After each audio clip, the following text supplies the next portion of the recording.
حضرت ابو بکر صدیق رضی اللہ تعالیٰ عنہ فرماتے ہیں مجھے ایک بڑا دکھ تھا، میرے بچے بھی مسلمان تھے، پوتے بھی مسلمان تھے، نواسے بھی حضرت صدیق اکبر کے جناب عبداللہ ابن زبیر سے آبی ہوئے، نواسے تھے۔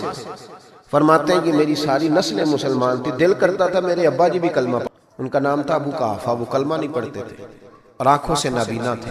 باپ ہی ہوتا ہے نا۔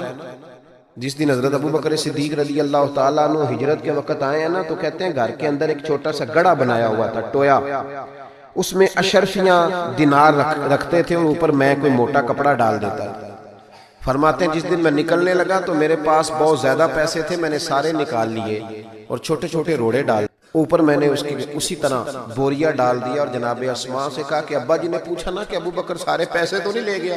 دادے پوتیوں کے بھی بڑے سگے ہوتے ہیں نا، پوتریاں نے بھی کچھ چھڑے ہے کہ سارے لے گیا؟ پوچھا نا سارے تو نہیں لے گیا؟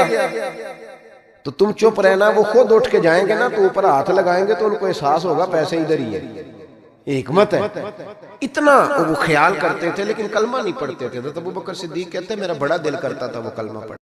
ایک دن وہ بول ہی پڑے ہجرت مدینہ کے بعد، کہنے لگے ابو بکر میں مان گیا ہوں تیرے رسول واقعی سچے، چل یار مجھے لے چل، میں بھی مصطفیٰ کا کلمہ پڑھا۔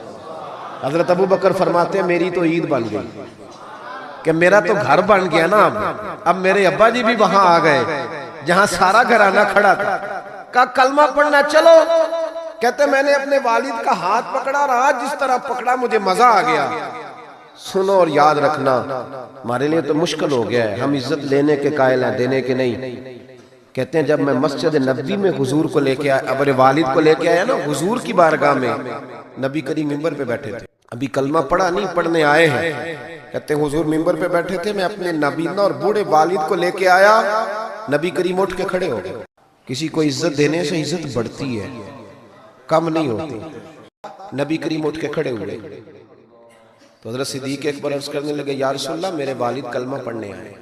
یہ لفظ ساری زندگی یاد رکھنا، بھولنا نہ۔ عرض کی حضور ابا جی کلمہ پڑھنے آئے، توجہ ہے میری بات پر، کلمہ پڑھنے آئے ہیں۔ پتہ ہے میرے محبوب نے کیا فرمایا؟ نبی کریم فرمانے لگے ابو بکر یہ بوڑھے بھی تھے، نابینا بھی تھے، بیمار بھی تھے، اگر ان کا ارادہ بن گیا تھا تو مجھے بتاتے میں گھر آ کے انہیں کلمہ پڑھا دیتا۔